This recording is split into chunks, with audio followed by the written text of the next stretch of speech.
So, God of War released last week and has been receiving insane amounts of praise all over the gaming world, has reviewed insanely well, and rightfully so, in my opinion.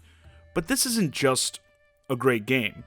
It's a great game in an established franchise that changed a lot from the games that came before it. In fact, it reminds me a lot of one of my favorite games in recent memory, The Legend of Zelda Breath of the Wild. Both of these titles, I think, are fantastic examples of what can be achieved when you take some risks with a long-established IP, in a world where it's almost always about imitation or just trying to replicate the things that came before, which both of these games could have easily done, and probably would have still reviewed well, probably would have still sold well, but they didn't, and that's why I find them so impressive. To reiterate what I've said about Breath of the Wild in the past, they really opened up the world on a scale like we'd never seen from the series before. Honestly, threw a lot of the classic progression systems from these games right out the window. You know, it used to be you were essentially on a set path, acquiring new equipment that allows you to get to new areas. Everything that you need, at least, to progress through the game is available to you very early on. You can essentially run straight to Ganon within the first couple hours if you wanted to, and that freedom, coupled with the expansive environment with so much to do, like all the shrines, made it feel like you were really embarking on your own adventure. Now, not all of these changes were widely beloved or even well received. I've mentioned my displeasure with the Divine Beast segments, definitely a step down from the trademark dungeons they've done previously. However, it also pushes you to want to get back out into the world and explore, which is the big draw of this game, obviously. A lot of people seem to not like the weapon breaking mechanics, which I actually did enjoy. I liked everything in this game that made it feel more like a survival game. The extreme weather conditions, gathering materials and hunting so you can cook different meals. And the weapon breaking was just another one of these aspects to me. It reminded me a lot of my favorite genre of games, survival horror, in that the weapon breaking made your weapons essentially a limited resource. That you'd have to kind of think, do I want to use this now? Will I need it later? I love stuff like that in games. Narratively, it went the opposite way of the new God of War. Took a lot of the story stuff out, actually, or at least made it more obscure. Many of the cutscenes in that are actually relegated to sort of side quests, but this one definitely throttles it back, again, making it feel like this is your personal adventure. You're tackling this world in the way you want to. It was definitely the way to go, in my opinion. Plus, the story elements, they still are definitely there. You just have to seek them out. The one thing I think we can all say we didn't like about Breath of the Wild is the long wait that it took to get to this game. It was delayed several times over several years, which led to the fact that while it was released on the Wii U, it was also released simultaneously on Switch, so it didn't really feel like the Wii U got its own Zelda. It didn't get its own exclusive Zelda, at least. But the wait was definitely worth it, and after playing the game and seeing how different, how separate it feels from other games in the series, you can sort of understand what took so long. Very much the same can be said about the latest God of War game. I replayed God of War 3 in anticipation for this new title, and it is a pretty standard action game consisting of mostly going from room to room, clearing out the enemies and bosses with an occasional light puzzle or platforming section thrown in. Now, I'm not trying to downplay how good of a game God of War 3 is, or any of the classic God of War games were. They were all really solid. The intro of God of War 3 is one of the best, in my opinion, of all games, of all time. When you're on Gaia climbing out Mount Olympus, fighting off all these enemies, you have a boss fight with Poseidon within the first couple minutes. You get this great shot of all the remaining gods coming down to fight you and the Titans off. Just a total kick-ass way to start a game. And then the newest God of War starts with you chopping down a tree. Like I said, it's definitely different. Kratos in general is much slower than he was in past games. Now, he was always a bit more heavy-hitting. The old God of War games weren't as fast and fluid as, say, like a Bayonetta or something. But Kratos is even more of a brute in his attacks this go around. And now the camera is brought much closer in, feels more like a standard third-person sort of camera view now. Combining this with the combat changes, and while I'll say it, I prefer the combat of the past God of War games, of like God of War 3, I'll admit, but the fighting, the engagements in this game feel more intimate, and the attacks have much more impact. When you hit things with that damn axe, oh, does it feel good. When you throw it, especially. I got the skill where you like charge it up and throw it with both hands, and I just instantly became addicted. So I do really enjoy the combat in this new game, but I will say, overall, I enjoyed it better in 3. But enough with that, let's talk about some of the more controversial aspects of this game. The kid, boy, Atreus, and the massive change in story direction and the importance placed on the story. The old God of War games pretty much just revolved around Kratos getting his revenge, mercilessly smashing these gods and their minions into the dirt. And the new God of War is sort of a parenting tale, where Kratos is teaching his kid how to become a man, while they tear through all these Norse legends.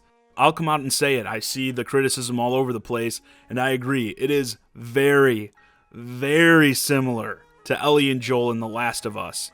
Both in the way you kind of watch the relationship between Atreus and Kratos develop, as well as even in the gameplay elements. Atreus isn't completely useless. He'll shoot enemies with his bow, as well as distract them to help you get swings in. And similar to Ellie, I think this helps make them more likable. And in fact, for full disclosure, I like The Last of Us, and I like the character of Ellie, but I think I like Atreus more. He doesn't have as many groan-inducing one-liners, that's for sure. And while most people seem to be putting the emphasis on Kratos and how this is what it feels like to be a parent, I think a lot of people will empathize with Atreus and this concept of trying to please your parents, to make them proud of you. However, also, like Last of Us, really seeming to take notes from Naughty Dog in general, because this applies to like Uncharted as well. This is a very much more cinematic God of War. Yes, I said it, cinematic, a mostly negative term around these parts. The past God of War games certainly had their cinematic moments, like I said, big set pieces and that. But in this game, there's an ample amount of, let's pause for exposition type moments. We're going to walk at a snail's pace while dishing some story on you, all that stuff. But it's not bad. In fact, it's done rather well in my opinion. You're very much thrust into this whole new world. Again, while it is technically one of many God of War games, it is a reboot of sorts. They definitely want to build a rich world for you to get immersed in, and getting some of this backstory, at times a lot of backstory, on just what the hell is going on is actually helpful, in my opinion. I think the game overall does benefit. And while there is a good amount of it, it isn't overbearing. Now, I am admittedly on the more impatient side when it comes to this sort of stuff. And during these moments when I did still have control of Kratos, I would find myself sometimes just chucking the axe into the distance and retracting it, seeing how far I could throw it. So yeah, if you're like me and just want to be playing as much as possible, I know us weirdos who want to play our video games, crazy, right? But if you're like that, there may be times it does get to be a bit much. In terms of the writing, though, I think they did a great job. Like I said, the characters are interesting. The dwarf brothers that act as your smiths and shopkeepers, they're fantastic in my opinion. The way Kratos and Atreus play off each other makes Kratos feel just as badass as ever, but he's just a bit more of a lovable badass now. Shorten the time between your volleys. What happened to accuracy on the speed? There are many targets. You will not miss. Listening to him try to tell stories when you're in the boat together, they're just priceless moments. Speaking of, as Breath of the Wild did, this game opens the world up way more than ever before. Now, it's not like this huge sprawling environment where you can, go anywhere. You're still very much on set paths and in fairly confined areas, but there is still a bit of exploring to do, and you can take on side quests and the such to get more XP and upgrades. There's a full-blown gear system here with various armors to buy, skills to equip, the whole 9 yards. Way more of an in-depth progression system than past God of War games, which is great because it gives you incentive to do that exploring and to go off on those side quests. And obviously, this game is very, very pretty. I'm not usually one to get caught up in the graphics game, but you have to give props where it's due. Typically, when these consoles get into the later years of their life, is when we start to see developers really take advantage of the hardware and show us what they're really capable of. Perhaps even give us a glimpse of what games may be more like on the next generation of consoles, and God of War is certainly one such game, which also I think does help with them opening up the world more, because I think when a game is this pretty, you want to explore it more. So to pull both these games back together, God of War and Breath of the Wild, I think they are both outstanding. Breath of the Wild was firmly my game of the year for last year, and God of War is definitely going to be a contender for me this year. But what I think makes them so special, why I think they will stand out among the other entries in their respected franchises, is that they dared to do things differently, to change up the formula. And these are two franchises that certainly didn't have to. Like I said, both would have sold well, probably even reviewed similarly, if they more so stayed the course of what had been done before. Now, I don't follow the Sony stuff that closely, but I do follow Nintendo very closely, and I don't remember at any point people being like, man, Zelda really needs to start changing things up, these games are getting boring.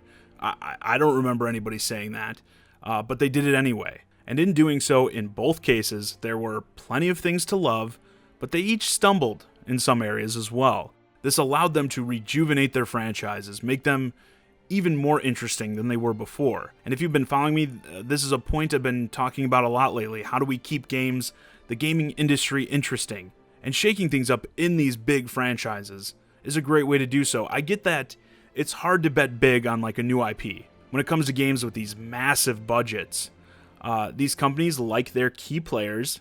The IPs that have done well for them in the past will probably do well for them in the future, but that doesn't mean you can't do something new with them. And like, not only do I love both of these games, but they also make me way more intrigued about the future of each series. Like, what is going to come next for them?